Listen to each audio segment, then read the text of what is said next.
Welcome, everyone, to our 2021 summit. I'm Debbie Cox-Bolton, CEO of the New Deal, and it's so great to gather together for what we hope will be our last virtual summit, and that next year we can be back together in person. This year's gathering is extra special for us as we're celebrating our 10th anniversary. We could not be prouder of the network of exceptional state and local leaders who make up the New Deal, and of the work we've done over the past decade to elevate and share their great ideas. We've all witnessed how vital their work on the ground was over the last 14 months. State and local leaders around the country have been leading heroically from the front lines, finding hospital beds and PPP, supporting small businesses, often in contrast to the previous administration or their own governors. We've been honored to support them as they govern in these extraordinary times. New Deal alum Secretary Pete Buttigieg gave a commencement address recently, and he told graduates, "Rarely does history assign so many forms of urgent work to a single generation." Rarely does history assign so many forms of urgent work to a single generation. As we look ahead to the next 10 years, the work of the New Deal leaders could not be more important in determining America's future. There are certainly reasons for hope. We're turning the corner on the pandemic, the economy is slowly reopening, and we once again have steady leadership and a true partner in the White House. But the pandemic has laid bare systemic gaps in our social safety net that were decades, if not centuries, in the making. Inequalities in healthcare, broadband, childcare, transit, affordable housing, just to name a few, must be addressed. Additionally, George Floyd's murder a year ago sparked a long overdue recognition of the inequality in experience in this country based on race, and spurred a national movement to reform policing and criminal justice systems. We, along with the rest of the world, need to address climate change before it's too late. And we're dealing with an unprecedented attack on our democracy and deep divisions and mistrust of each other. History has thrust us into a pivotal moment, and building a post-COVID America that works better for everyone is going to take all of us, working together with urgency, determination, and purpose. Rarely does history assign so many forms of urgent work to a single generation. This is what we do. We are so thrilled that as part of our 10th anniversary celebration, we recently announced new honorary chairs, leaders who are uniquely and perfectly suited to help lead us into the next decade. We'll be hearing from all three of these new chairs this morning, and as we get started, it is my absolute pleasure to introduce one of them, who will be kicking things off, Congresswoman Marilyn Strickland. A New Deal leader herself when she was mayor of Tacoma, Congresswoman Strickland helped revitalize her city after the Great Recession. Now a member of the New Democrat Coalition, she represents Washington's 10th congressional district and is a national leader on infrastructure and transportation. As one of the first Korean American women ever elected to Congress, she's also a very important voice against the disturbing rise in violence against Asian Americans. Congresswoman Strickland, thank you so much for being with us this morning, and thank you so much for your leadership. Let me turn it over to you. Great. Well, thank you, Debbie, for that very generous introduction. Hello, everyone. Hello, New Deal leaders, and I'm very pleased to be here as part of your 2021 Idea Summit. As Debbie mentioned, I am a new Democrat, but I started as a New Deal leader myself in local office when I was mayor of Tacoma. And what's exciting about the work that we're going to do together, and I say this very seriously, is that all the problems that we are facing as a nation will require cooperation with government at all levels, at the federal level, at the state level, and the local level. And that's why when we passed the American Rescue Plan and when we were forming it, I was very, very proud to fight hard to ensure that at least $350 billion went directly to cities, states, and tribal nations, because no one knows better what their community needs than the people on the ground. Now, I come from a military family, and I often make this analogy that local government is the infantry of government on the ground with the people, doing the work that's hard, doing the heavy lifting, doing the things that often are not sexy or belong on a bumper sticker. You know, fix my roads, not exactly sexy, but so essential to the work that we do. As I think about moving forward and what it means to have big ideas and to be innovative, I remind us of this. You know, being innovative and having ideas, it doesn't necessarily mean that you have come up with something new that no one thought of. In many cases, it's taking an idea that existed that's okay and making it superior and better. It's often having the political courage to finally do something that we know is long overdue. As we look at the next few months in Congress, I'm very pleased to say that we are working so hard on the American Jobs Plan. And this is going to invest in infrastructure in the most holistic possible way. Yes, it's about roads, bridges, highways, and mass transit, but it also includes affordable housing. It includes what we call the caregiving infrastructure and is really cognizant of the fact that a lot of women do not participate in the workforce or fully because of childcare responsibilities and sometimes elder care responsibilities. Now, I know that those duties are shared by a lot of people, but COVID has disproportionately affected women's ability to fully participate in the economy. And that's why it's important for us to pass the American Jobs Plan and the American Families Plan. I want to thank all of you for your leadership, and here's what you can do to support us in Congress. Reach out to your members of Congress and let them know why these plans are important. As someone who comes from local government, I understand how incredibly important it is to have the local lens of government in Congress. And I'm proud to say that there are probably about 25 or so former mayors who served with me in the halls of Congress. So that goes to tell you, that just shows you that local government does matter and has a huge influence. But as we look at what it's like to be a New Deal leader, I will tell you this: during my time as mayor, New Deal represented the place where I went when I had ideas or challenges, because you're with a cohort of people who are on the ground doing the work. And I tell people this: I'm a lifelong Democrat and a proud Democrat, but in local government and state government, people just expect you to solve the problems. And that's exactly what New Deal represents. As an honorary co-chair, I'm so proud to be part of this organization. So thank you so much to our sponsors, to those of you who've stepped up to the call of duty to serve. And again, thank you so much for the opportunity to be here today, and look at Congress as your partner to help the work that you do at the state and local level be stronger and be better. Thank you. Thank you so much, Congresswoman Strickland, for those words and for, again, your leadership. We're so looking forward to you being true partners with you and your fellow New Dem coalition members in the months ahead. It is my great pleasure now to introduce a very special guest, Secretary of Commerce, Gina Raimondo. Secretary Raimondo is focused on creating good paying jobs, empowering entrepreneurs, and helping American workers and businesses compete. She's a leader within the administration in shaping and promoting the American Jobs Plan. We're particularly excited to have her join us because before becoming secretary, she of course served as state treasurer and then as the first ever female governor of Rhode Island. In those roles, she took on tough fights, made record investments in infrastructure and education, and helped turn her state's economy around. She knows firsthand the challenges facing state and local leaders and the historic opportunity we have working together to create an equitable recovery and an economy that works better for everyone. Ladies and gentlemen, Secretary Raimondo. Hello, everyone. It's great to be with you. Thank you, Debbie, for such a kind introduction. Thank you, Senator Coons, Congresswoman Strickland, and Mayor Benjamin for inviting me to speak at the New Deal Ideas Summit. As we all know, the pandemic has devastated communities, families, and businesses all across this country. And now is the time to make bold moves and reimagine our economy, one that builds back better than ever before. That's what the President's economic agenda is all about: modernizing our infrastructure, creating good jobs for Americans, and winning the race for the 21st century economy. The American Jobs Plan makes historic investments to strengthen our economy at home and enhance our competitiveness overseas, focusing on several sectors. First, supply chains. COVID exposed for all of us just how vulnerable global supply chains are to disruption. We're experiencing it now with semiconductors, the building blocks of our modern economy. We are so dependent on Taiwan right now, and that is not where we want to be. Semiconductor chips impact everything from cars to cell phones, which is why the American Jobs Plan will invest $50 billion in the semiconductor industry.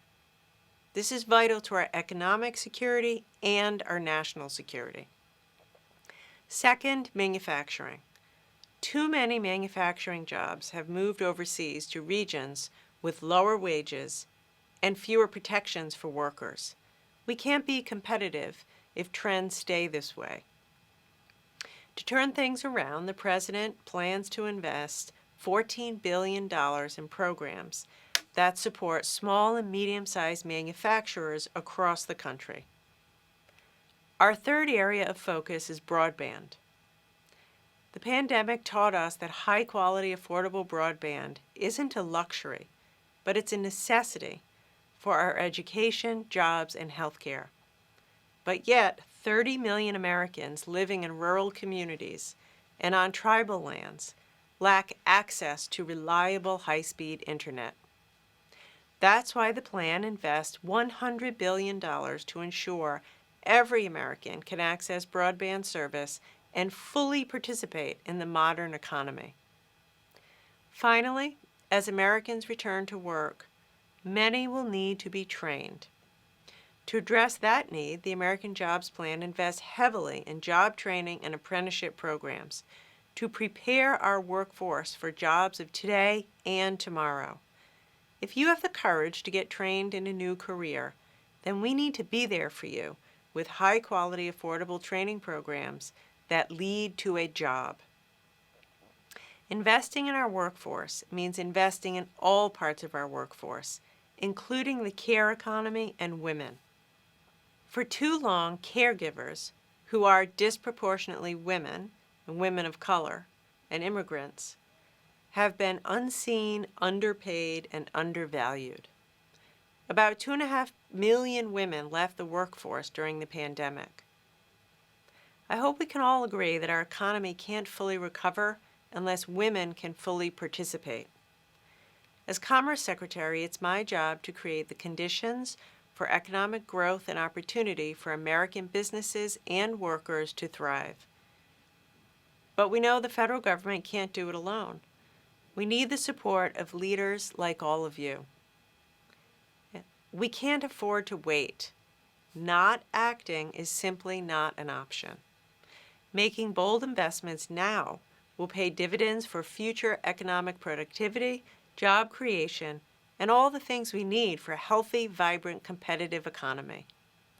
Thanks so much for having me, and have a great summit. Thanks to all of you so much for joining us, and thank you to Secretary Raimondo for those wonderful comments. I'm excited to join two of my most respected public sector leaders, and Chris Coons and Marilyn Strickland as a new co-chair of NewDEAL leaders.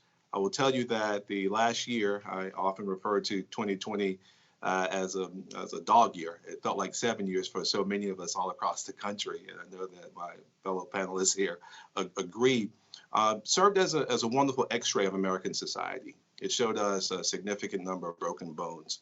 And I think right now, the challenge for all of these wonderful, energetic, pro-growth, progressive leaders that you all represent, the challenge for us is to determine how, in fact, we're going to grow, how, in fact, we're going to make sure that the greatest democratic nation in the history of the world takes advantage of what we learned from the greatest pandemic since 1918, the greatest economic disruption in an election year, maybe since 1932, and the greatest social unrest around systemic racism and the challenges since 1968. All three of those challenges had the opportunity to be several decades apart. We dealt with them in 1 year. And I will tell you that the leaders that you'll hear from at this Idea Summit have led boldly in trying to address these challenges with a look not just on 2021, but a look on posterity, how we continue to build this American experiment. As a mayor, and I know that Mayor Nirenberg and others will tell you, we spent time on the front lines, working very closely with our communities. Without the opportunity, even after the murder of George Floyd, to usually do what we usually do. We get together, we break bread, we sit around the table, we share ideas, we share common experiences, and we build together. Because of the pandemic, we're not able to do that. And it's changed the nature of our discussion. I will say that I couldn't be more excited that we have Joe Biden and Kamala Harris in the White House surrounding themselves with amazing, talented leaders like Gina Raimondo. And if we continue to work together, we're going to build our cities, our states in this country to be what America's supposed to be, a wonderful platform for human potential. It has been the light of the world for the last nearly 3 centuries, and we can do so much more together. Looking forward to this discussion around how the American Rescue Plan can help us deal with the major long-term challenges that have been exacerbated by the pandemic.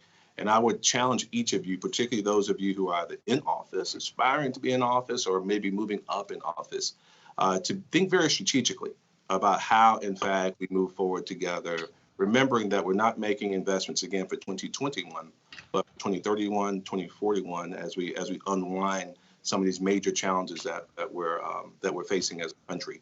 We're investing for posterity. We have a rare opportunity with the resources and the support of the federal government backing our play on the state and local level to fundamentally change the game. And I think we cannot miss this opportunity. We are leaders. As in my faith tradition, we say for such a time as this. And I'm so excited to be playing a key role with New Deal leaders as we go forward. So thank you all for being with us. Look forward to the dialogue. Godspeed. Well, thank you, Mayor Benjamin. I'm Jonathan Dworkin, Vice President of Policy and Communications at NewDEAL. We're thrilled to have you, Mayor, along with Senator Coons and Congresswoman Strickland as our new co-chairs, and to know that you will continue to be involved with NewDEAL after you finish your term in office. And we appreciate you staying with us for our next panel as we talk about some of the key priorities for state and local officials in the pandemic recovery. We know, as you were just mentioning, Mayor, that state and local leaders have been on the front lines managing numerous crises related to COVID-19, figuring out how to ensure that our country emerges from this challenging time stronger than we started. The American Rescue Plan, signed into law by President Biden earlier this year, created just an extraordinary, unprecedented opportunity to boost their efforts. $350 billion in funding that will touch every state and local government across the country. At NewDEAL, we know one of our most important jobs in the coming months is to help our members share ideas and resources as they navigate this opportunity. As we have heard from them, they are ecstatic about what's possible because of the rescue plan, but also anxious about ensuring that these one-time funds are used deliberatively and have a meaningful long-term impact. So I want to welcome 3 other fantastic NewDEAL leaders to join Mayor Benjamin for a discussion about the challenges and opportunities they see coming out of the pandemic and what they're thinking about in terms of utilizing these federal funds to spur a full and inclusive recovery. We have Vermont Lieutenant Governor Molly Gray, California Senator Ben Allen from Los Angeles, who chairs the Senate's Environmental Quality Committee, and San Antonio Mayor Ron Nirenberg. I want to start by asking each of you to talk a little bit about how you are thinking generally about using the rescue plan dollars, as well as specifically about particular challenges that you have highlighted that require urgent action. Lieutenant Gray, I'll start with you. How are you thinking about deploying these funds in Vermont? And could you speak especially about your efforts to strengthen the safety net for families through this process? Thank you, Jonathan. It's terrific to be here. And I also want to thank Mayor Benjamin for your really inspiring and thoughtful opening remarks. I think we've been saying throughout Vermont, I suspect leaders have across this nation, we should never let a good crisis go to waste. And that's a hard thing to say about a global pandemic, hopefully and certainly once in a lifetime global pandemic.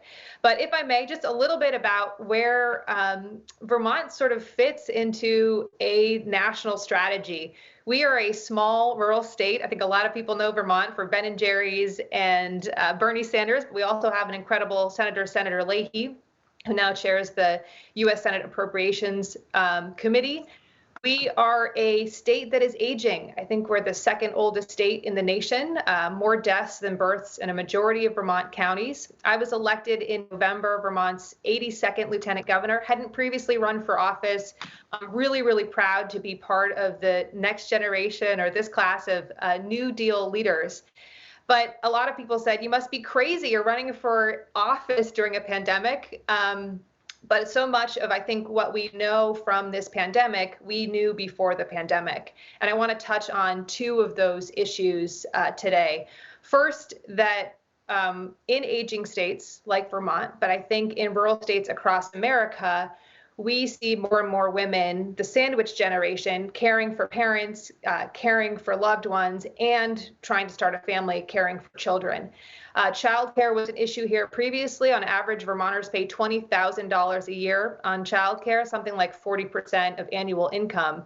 Throw a pandemic on top of that, where we see women leaving the workforce. We disproportionately had women filing unemployment claims. I think the highest number of claims filed nationally by women were filed right here in our rural state. So to have an American Rescue Plan come to a state like Vermont, the impact is so critical. Our small state minimum is also really critical, and I'll thank our Senator Leahy again for that. Through this legislative session, the Lieutenant Governor, just by way of background, presides over the Senate, is the President of the Senate, also serves as second in command, of course, to the governor in many ways.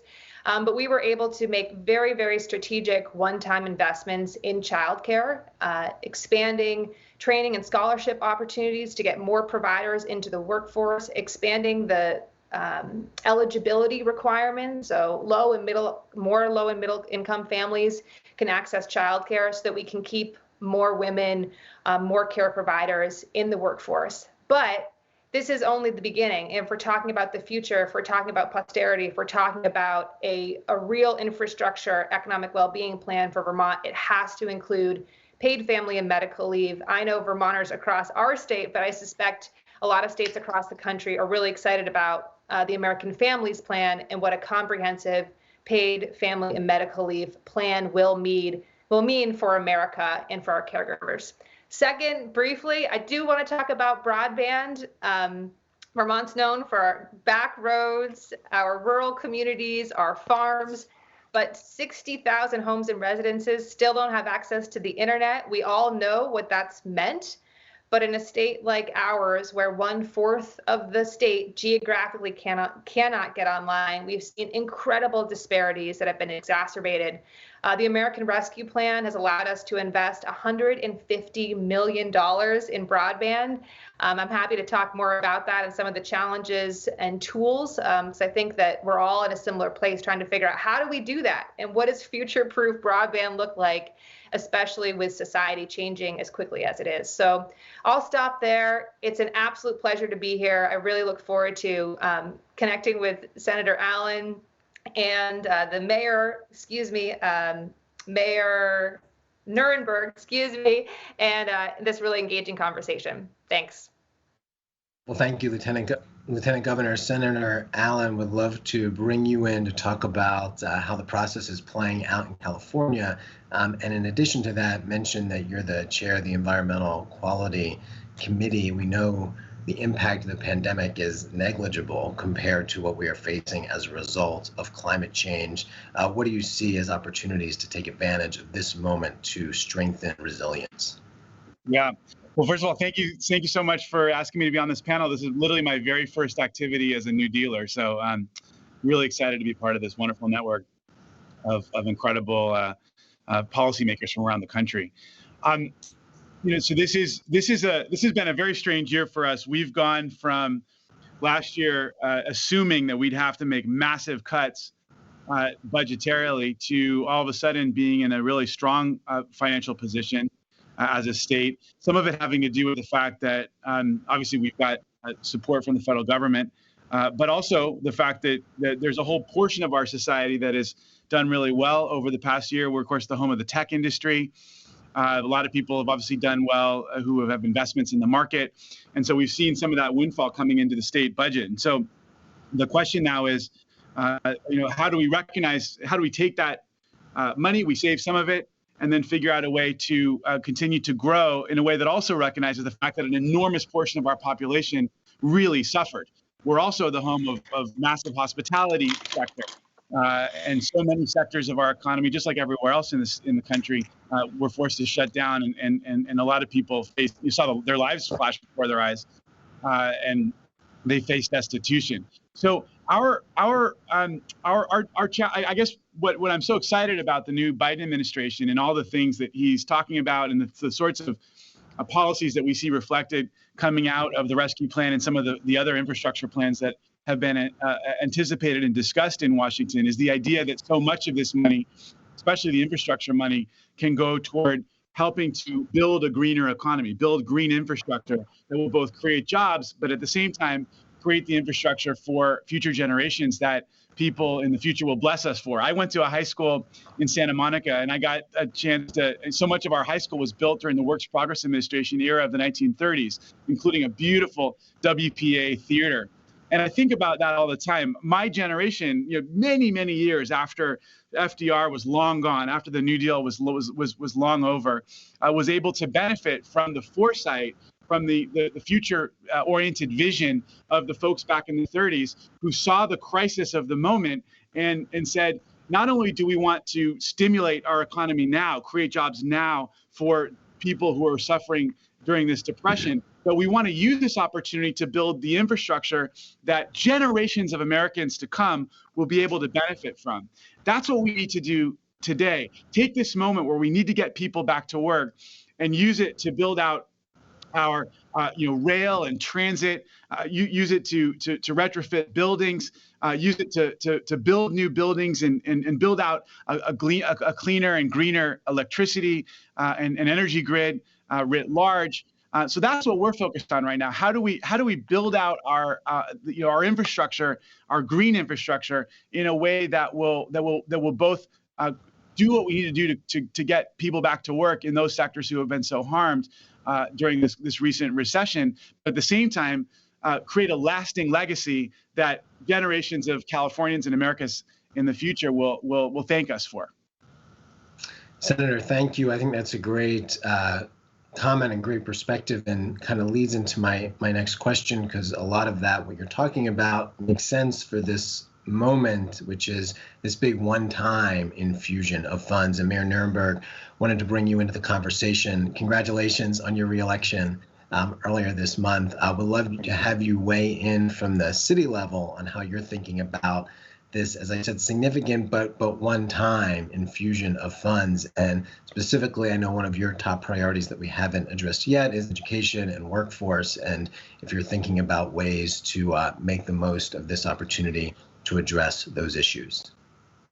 Yeah, thank you, Jonathan. And it's great to join the esteemed panel, and good to see my friend, Mayor Benjamin, President Benjamin of the former President Benjamin of the Conference of Mayors. Good to be with you all for such an important topic. And our approach to this really began with the CARES Act. And the word reckoning was used many times at the initial onset of the pandemic. And I think that is something that we've got to continue to keep in mind.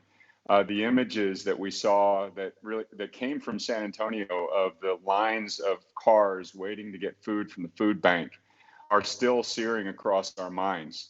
It was a recognition that tens of thousands of families here in San Antonio, millions of American families, were one event away from economic catastrophe. And the pandemic became that event for millions of us. In that picture was a representation of 120,000 families who were in the weeks that the pandemic began, were forced into the lines to keep food on the table. What we learned from that moment was that those lines doubled when the pandemic began, and those lines haven't subsided since. What that meant was that prior to the pandemic, when we had 3% unemployment, we had the strongest momentum we've ever had in Texas and in San Antonio. There were still 60,000 families in our community who had to depend on the food bank for food. Simply going back to the way things were is not acceptable. We have to build we have to build back better.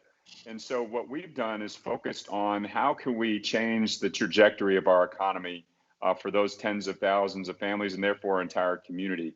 So at the onset of the crisis, we began to focus our energy on collaboration and leveraging with the city and the county working together and placing our resources in places that could have a transformative impact. So we focused on our greatest challenge, which is endemic generational poverty. And so we focused on how do we create economic mobility in our community as we come out of this pandemic, as we go into the pandemic, knowing that many jobs are lost and many jobs won't come back for years. How do we ensure that folks can get back to work safely, and that when they come back to work, they're getting back to work in economically mobile situations that can give freedom to their families and allow us to break cycles of generational poverty. So we focused a great deal of our resources on workforce training, getting folks who are unemployed or underemployed before the pandemic and during the pandemic into training programs, wrapping them around with services that would help prevent and overcome obstacles that would keep them from obtaining a credential or a degree, and get into jobs that would be high-paying and economically mobile. We've continued those efforts, and we are now of the benefit of having a 5-year program that in the height of the pandemic was approved by voters to take existing sales tax and go towards educating 10,000 residents per year into new careers in high-demand industries. And I'll give you an example. We have tens of thousands of jobs available open in our community with help wanted signs that pay very well. And the only reason employers cannot fill those jobs is because there isn't an existing pipeline of employees that have those credentials or skills. So we're trying to bridge that gap. And we believe that that's our transformational opportunity. And so for the next 5 years, we'll be training up to 10,000 people per year into new credential careers that can take those jobs. I will say that the American Rescue Plan provides us an even more catalytic opportunity to create generational change. In fact, I'm proud to be a New Deal leader. This is our New Deal moment as a country. And so we're looking at how do we cooperate, how do we continue the teamwork and collaboration across jurisdiction, across sectors as we get into the rescue plan, knowing that this is not 1 year money, this is 5-year opportunity, and focus our resources in areas that can have continued transformational impact. So rather than thinking about the rescue plan and the bond programs that we're going to go towards voters very soon in the budget year that we're about to enter, rather than thinking about all these different projects and just funding what needs to be funded, taking a step back and thinking about what are our strategic outcomes as a community. And so I've asked our city and our county to focus on 3 areas. Number 1, public health. How do we improve the public health outcomes of our community in every resource that we allocate? Number 2, resilience. How do we improve the resilience of our community? And right in the middle of this pandemic, by the way, as you know, in Texas, we also suffered an existential energy crisis. So how do we improve resilience of our people and of our infrastructure? And then the third thing is connectivity. How do we connect people? How do we create place? How do we improve transportation, but also beyond transportation, as we've seen during the pandemic, how do we connect people and economies through the digital space? So digital connectivity, bridging the digital divide. If we can move those 3 outcomes forward, those 3 strategic outcomes forward, as we begin to allocate the resources available through the rescue plan and all these other direct allocations and local revenues that are available, we will make a difference. And I believe we will meet the moment in terms of the generational opportunity that's before us. Thank you, Mayor, and really a bunch of great points there. I want to open it up to everyone, starting with Mayor Benjamin, following up on one of the points that you were just making, which is about inequality and it being something that we've been talking about for a long time. But as we are discussing, the pandemic has really underscored how significant the gaps are, especially as it has coincided with this national reckoning on race. And are there areas where you are especially hopeful on some of these issues that we're talking about, that the experience of the pandemic will drive long-term change? And are there areas where you are concerned that there isn't the political will right now for action? So Mayor Benjamin, would love to have your thoughts. Sure. Well, I'm a New Deal leader, so that means I'm an optimist, first of all. The glass is half full and the sky is indeed blue. Ron, it's good seeing you. I miss seeing you as well, my friend. I love that line. I'm proud to be a New Deal leader, and this is our New Deal moment. Expect to hear that several times over the time of my co-chairmanship, and I will attribute it to you the first 3 times. After that, it's mine. Okay. Really excited to be on this call with these 3 amazing leaders, because as Ron will tell you, just our work as mayors over the last several years, we've watched this amazing growth in all of our cities, the cities in which we live. In America, 85% of our population now lives in cities in the metro economies that surround them. 89% of the jobs pre-pandemic, 92% of America's GDP created in cities and metropolitan economies. With those trends, we saw some accelerated instances of inequality and inequity across the map. We talk about the way things were pre-pandemic and how many people want to get back to normal. The reality is that the old normal was not really good for a lot of people.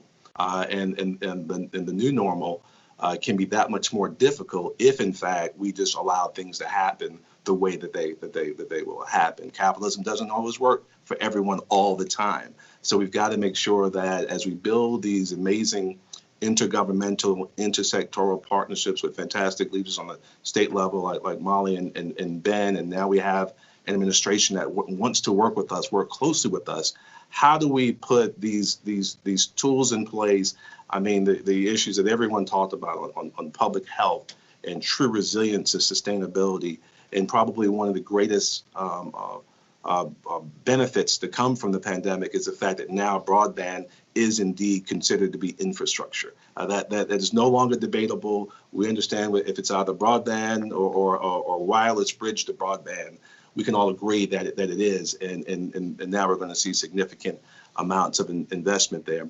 The challenge, and Ron touched on this a bit as well, the challenge that I think many of us are going to see, we were all already tracking. We participated in a study with Howard University and Harvard University on the future of work and the way in which our economy was already shifting dramatically, and those in the 2 bottom quintiles of American economic society were quickly being left behind by trends in AI and automation, advanced machine learning. And that only accelerated over the last year. We indeed probably covered the span of 10 years in 12 months. So we need to be doing some really deep diving, some really aggressive partnership building, public-private partnerships. Philanthropy has a major role here. If in fact we can put some ideas on the table, and we're seeing some really great ideas all around the country, ideas on the table that speak to the importance of data. You got to be able to show people exactly where you're going, but then using the stories that humanize that data in a way. So because obviously we're all smart people. We're driven by here, but this is not usually what wins an argument. It's this. So being able to show people exactly how these strategic investments in dealing with the long-term racial inequity, the societal, economic inequities, how that really helps this country live up to its true creed. That's going to be the job that we're going to have to do, and we're going to be able to do it in ways in our respective communities that I believe will be scalable. And now we have a national leadership that's going to help us obviously take the very best ideas and roll them out all across the country. We just got to constantly innovate and not be afraid to be iterative as well. We won't get it all right every single time, but you got to try. It's in the interest of the Republic. Senator, do you have reason for optimism?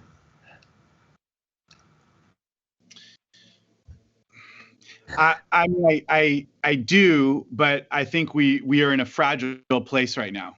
So I do have reason for optimism. I think the conversations that we've had as a nation over the last year have been painful but important. I think people from many different walks of life are finally grappling with the implications and the legacy of disparity and racial discrimination. I think it did lead to some significant changes in Washington. But I also think that in many parts of our country, there is an entrenchment and a retrenchment and a backlash. And I suppose the trick here is how do we figure out a way, as people who share our values? How do we figure out a way to marginalize the true extremists while speaking to an enormous portion of our population who have unfortunately flirted with some of those more extreme ideologies, but for whom I think that flirtation is really a call of desperation, of frustration, people feeling as though they've been left behind by the modern economy. So how do we figure out a way to grow our economy in a way that is truly more inclusive, that reaches out to rural communities, that reaches out to working people from all colors and backgrounds? That's really going to be the trick here. And I think we are in a fragile place right now. And I just think that as Democrats, especially, we've got to take advantage of this moment to show people that we are here to help them, that the policies that we pursue are calibrated to help them and to create a more just, equitable, sustainable economy that's really going to help a massive portion of our population, so that they turn away from the more extreme ideologies that have been pushed by some of the folks who we know, and toward a more inclusive American ideology that is that's so much closer to the root values of our nation. And I got to tell you, I'm optimistic, but I think we're in that. Folks, I'm from LA. I love movies. I remember that movie Match Point by Woody Allen and Jude Law. Those guys. It's a movie about how life, sometimes the ball hits the net in tennis, and it can either bounce one way or the other, and that little bounce can make all the difference as to the trajectory of your life. And I think we're in that moment as a nation. We dodged a major bullet by getting turfing Donald Trump out of office and by winning back the U.S. Senate.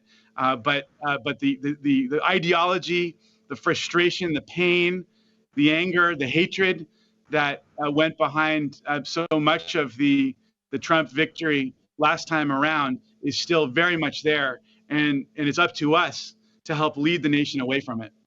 Yeah, thanks, Senator. Mayor Nirenberg, Lieutenant Governor, I know we're a little short on time. I wanted to give you a chance to weigh in for a moment here as well. Yeah, just maybe briefly say in closing, it was President Biden in his joint session speech that was reflecting on government and said, government isn't this thing that's sort of over there that we look at, right? Government is we the people, it's all of us. And I think this is that moment where we need to come together, work across the aisle, try to put our budget and values in the same place. And that's what the American Rescue Plan allows us to do. I think it goes without saying, as I said in my previous remarks, that we can't rely on women to be the backup plan in a pandemic, right? When it comes to caregiving, we can't allow kids to be driving around looking for a parking lot to access broadband. We have to get to some of these foundational infrastructure, right? Childcare and broadband both being infrastructure issues, so that we truly do recover stronger or build back better from the pandemic. And I'll just say briefly, I'm a mayor, so I'm nothing but optimistic. I'm absolutely optimistic, and it is because I think we hear resoundingly across our communities that people will not be satisfied going back to the way things were. And so my city here in San Antonio at the local level has demonstrated such a tremendous collaboration and teamwork, and also political will. We put ballot initiatives on for investment in the future in the height of the pandemic, and all of them passed substantially with over 70% approval. So our community is focused on a better future for everybody, and with the resources that are being placed in front of us, the opportunity is just incredible to transform our cities and our nation. Well, thank you all, Mayor Benjamin, Mayor Nirenberg, Senator Allen, and Lieutenant Governor Gray. We are looking forward to continuing to track and share your outstanding leadership in this challenging moment. The next part of our program features an interview with New Deal co-chair, U.S. Senator Chris Coons. As you may have seen in the New York Times today, he is also the president's eyes and ears in the Senate. He's joined by Steve Clemons, editor-at-large at The Hill. But first, we are going to hear briefly from a couple of other New Deal leaders, as well as a message from former Delaware Governor Jack Markell, a former co-chair of New Deal, who will welcome our new leadership. I want to congratulate the New Deal Leaders Organization, Deb Cox Bolton, Helen Milby, for the extraordinary work that they've done over so many years now. I've had the opportunity to meet many of the New Deal leaders who are terrific people, strong policy ideas, great innovators in their communities and making America a better place. And I thank you for the opportunity to have worked with you over this time. But now you're on to new and fantastic leadership. I know Representative Strickland by her great reputation. I've known Mayor Benjamin for many years as a friend and just a terrific leader, a great mayor. And Senator Coons and I have been friends for more than 30 years. As you all know, as the country has seen, as the world has seen, Senator Coons is one of the smartest, most effective, most thoughtful leaders in our country. Carla and I feel so fortunate to have him and Annie as friends and to have had them as friends for over 3 decades now. When it comes to tackling the tough issues, Senator Coons does not shy away. When it comes to doing what's right for the people and not getting so caught up in the politics, Senator Coons does the right thing. He is exactly emblematic of what the New Deal leaders are all about. So it is really with great pride and really I'm thrilled for the organization that Senator Coons has signed on to be one of your 3 new co-chairs. He will do a terrific job, and all of you and the country are so lucky. Governor Markell, it's a pleasure to follow you and to have this opportunity to talk to Senator Chris Coons for the next 15 minutes or so about big ideas. And I also want to commend New Deal Democrats with their Ideas Summit, because ideas are tough in a town where it's easier to tear down your opposition, where it's easier to tear down an idea. It's much harder to put ideas on the table. Let me just read through a couple of things that Senator Chris Coons has already done. You know, he's put forward the Apprenticeship Hubs Across America Act, the SCALE Act that looks at ways to deal with carbon capture and reduce emissions, the Civilian Climate Corps, the Endless Frontier Act, which I hope we get into in some detail because it's extraordinary the changes investment in science that's going on in this country, looking at technology hubs and what we can do to partner with different businesses on innovation around the nation. These are big ideas, and it takes both sides to do that. And as we saw in the New York Times the other day, Senator Chris Coons was elevated in one of the most extraordinary profiles I've seen anyone give positively about a politician lately, and told the story of Senator Chris Coons. So let me invite Senator Chris Coons to join you. Let me just ask you, Senator, you know, we've been through 100 days of Joe Biden's administration, and I know we don't have much time because you've got to get down to the floor and vote in a minute. But I'd love to kind of hear, and let's make this matter. You can highlight the things that we have done that wouldn't have done if the Biden administration had not come in. But I think it's also important to look at where you think the opportunities to really kind of change, continue with this inflection point, reach out to across the aisle. And as I tweeted a short bit, how many bridges is it going to take, in infrastructure to bridge the, Democrats and Republicans? But, give us a little profile of how you see infrastructure, what you see investments we can make, and look back at the last 100 days. What should we be proud of? What should we be concerned about? Well, Steve, thank you. And thanks to everybody who's joining us today. I am so excited to join Mayor Benjamin and Representative Strickland as one of the new co-chairs of the New Deal Dems, and for Governor Markell, who's been such a friend and source of great ideas that I have borrowed or stolen over decades. Thank you for your tireless service, not just to Delaware, but to our nation. It has been a remarkable first 100 days for the Biden administration, Steve, and the change, not just in tone and style, but in direction that he's brought about really gives me hope. From the day of his election to the day of his swearing in to today, I am impressed with the way that President Biden has remained relentlessly focused on a few key goals. Getting now 50% of all Americans fully vaccinated, 130 million shots in arms. Getting checks out, relief checks that have really put a floor under tens of millions of middle-class families who are struggling, who are facing job loss or eviction or illness or death in their immediate families.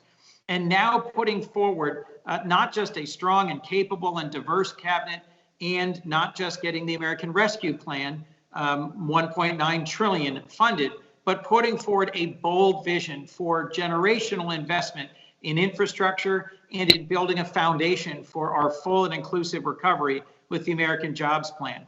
As you mentioned, Steve, literally right now today on the floor of the Senate, we are debating, and God willing, by tomorrow we'll pass the Endless Frontiers Act, which is the result of good old-fashioned regular order legislating.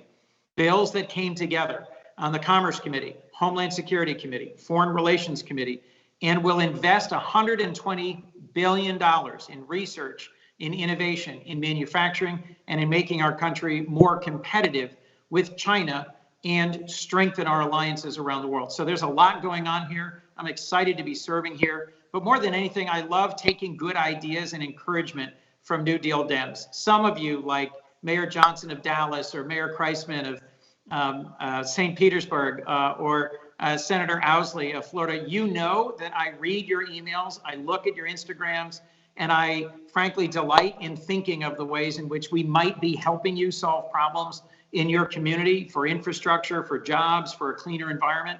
But as I've gotten to know some of the newer members of New Deal Dems, like Matt Meyer, who succeeded me as county executive in Newcastle County, has launched a great new chapter of AmeriCorps dealing with public health issues in my home county, or San Jose Mayor Sam Liccardo and Maryland Delegate Brooks Learman, who've been working on a resilience corps for San Jose and on extending broadband throughout the state of Maryland. You're solving real problems in ways that impact average Americans. We here in Congress tend to fly around up at this level. What I miss about being a county executive and what I love about you is that you help connect us to the real solutions the American people need. I thank you for mentioning, the infrastructure of talent that exists within the New Deal Dems and what's going on throughout that system. And Chris, I'm not going to ask this question entirely facetiously, but I sort of am. You and I saw each other the other day, and we were talking to that. Your criticism of media had not noticed that there had been a 20-to-1 vote that dealt with the Endless Frontier Act. And this is about technology investments, about the National Science Foundation. It's about, manufacturing extension partnerships around the nation that could be real game changers. You got Republicans to support this, and we media were not. But I would love you to just share this, because the facetious question is, do we need a Chris Coons app that helps us get past the toxicity of all this stuff that's flying around Washington and kind of focuses on what it takes to get work done? And because you've been able to do that, a lot of other folks haven't been able to do it.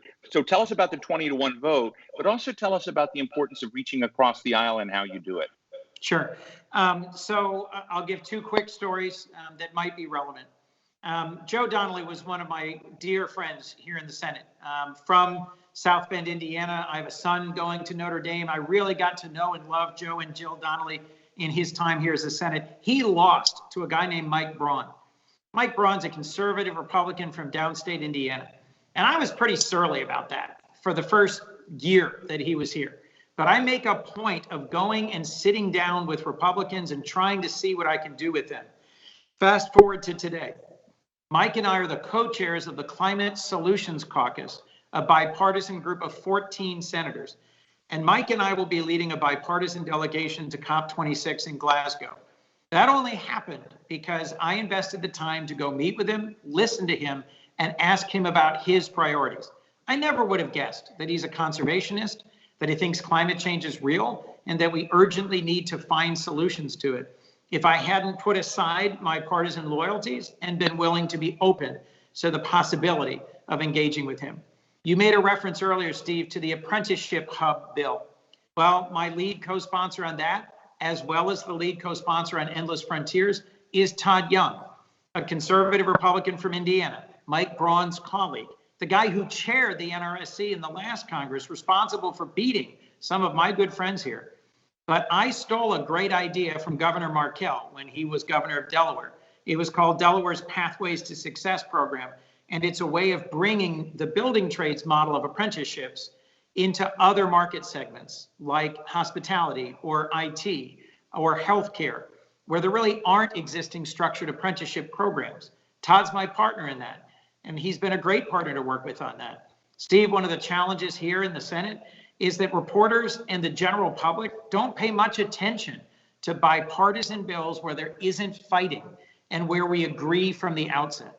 What I love about New Deal Dems going back to my time as county executive, is I hope we are providing for each other examples and role models of people who are more concerned about solving problems and getting things done for our constituents than we are concerned about raising money or growing our Twitter profile or getting a nice hit on a cable show.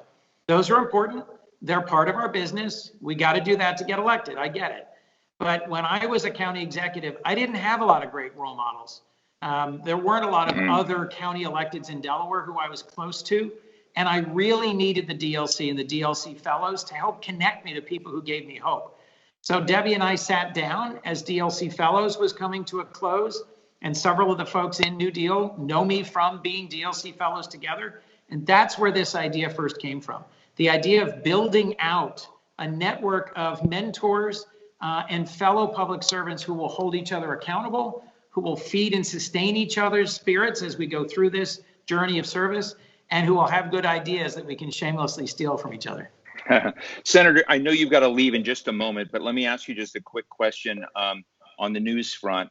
Are you going to be able to save the infrastructure bill? And along with that, as you talk about public officials and those giving time and service to the country at local and state levels, I'm interested in that pattern of interaction and what can be learned from it and what can be taught to other senators. Because one of the things that's clear in my talking to mayors and city council people around the country is that there's a lack of alignment from the federal level to what's going on. There's a lot of innovation ingenuity, as you just pointed out. And I know you're doing it, but what can be done to help them reach and align with other members of Congress working at the federal level? That's a lot of questions, Steve. I'll try to be concise in answering. I do think that the administration would benefit enormously from having a bipartisan advisory group of state and local elected officials, mayors, county executives, governors, other elected folks who are responsible for getting things done, who have to balance their budgets every year and who have to be there responding to and accountable to their constituents in the sort of grassroots local town hall contexts that all of us know. When you get to Congress, and particularly when you get to the Senate, many of my colleagues represent states so large that they connect with their constituents through television and through email, and that they're not responsible for an operating government that's actually delivering services and answers to people's real problems. And I think part of what makes our national or our federal politics more and more partisan, divided, and bluntly at times shallow is that most of our Senate races have been nationalized. Whether you won or lost had a lot more to do with whether you were aligned with Trump or Biden than it did with whether you're actually connected to your home state and your home communities. And that, I think, contributes to some of the misalignment, how we fundraise, how we engage with our constituents, how we're held accountable for our actions in office.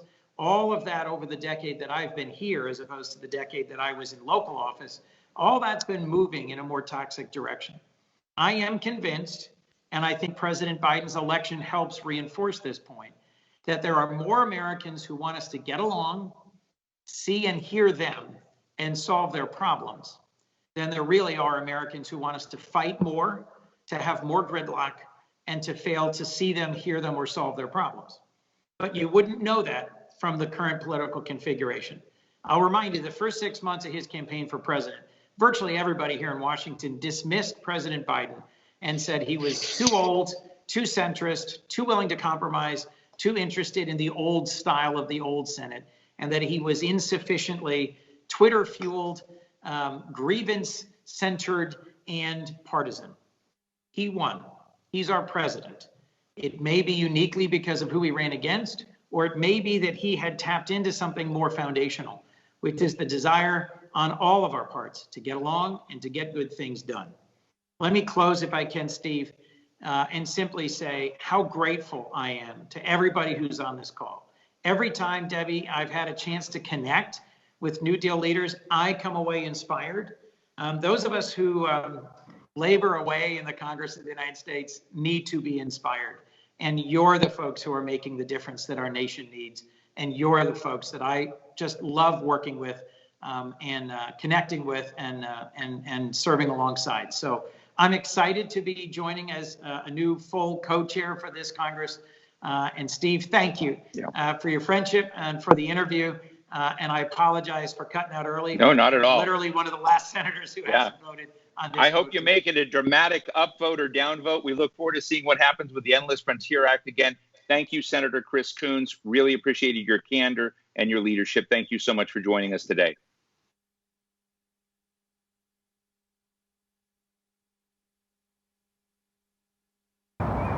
I'm Anthony Daniels, the Alabama House Minority Leader. Happy 10-year anniversary, New Deal. I can't wait to see what the next 10 years look like. This last year has tested so many of us as leaders, and especially when it comes to how we ensure we remain accessible, transparent, and able to inspire our residents and provide them with hope through our communications. So working closely with New Deal leaders on how best to do that, to learn how to use the camera, how to take advantage of these new platforms to engage more people in the conversations we must have to move our communities forward has been incredibly important, and I'm so grateful that I had the opportunity to do that. Hi, I'm Kelly Wicker, Chief Operating Officer here at the New Deal. Thank you, Senator Coons and Mr. Clemons, for that engaging look at what's ahead as the Biden-Harris administration continues to ramp up its work to build back better. We know that state and local elected officials will continue to be an important part of the president's work, and we are looking forward to the opportunity to help New Dealers across the country receive the support they need to rebuild their communities and to share successful solutions from their areas with the administration and with other electeds. And Senator Coons, we are so thrilled to have you as one of our new honorary co-chairs. Again, thank you for the years of support you've already given us, and we can't wait to work with you in this new role. Before we move to a brief break, a few logistic notes on the rest of today's events. We'll reconvene back here at 1:30 p.m. Eastern for breakout discussions on lessons learned from the pandemic, where you'll have the chance to participate directly in the conversation. We'll have 3 groups focusing on education, healthcare, and small business, with an exciting lineup of discussion leaders in each one to get ideas and conversation flowing. Those breakouts will take place here at this same link in the Sessions tab that you see on the left side of your screen, just below the Stage tab.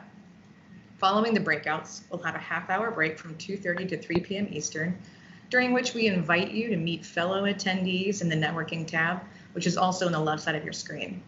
This is where you can be randomly paired with other attendees to meet new people and make a few new connections. Finally, we'll wrap our time together here today with our closing plenary, back here in the Stage tab at 3 p.m. Eastern, with a panel on the progress we've made in the years since George Floyd's murder and the work we still have left to do, as well as a presentation by former Clinton Senior Advisor Doug Sosnick on the political landscape, and our closing speaker, Cedric Richmond, from the Office of Public Engagement at the White House. Thank you to all of our speakers for an inspiring morning, and a special thanks to all 3 of our new honorary chairs. We'll see you all back here at 1:30 p.m. Eastern for breakout sessions.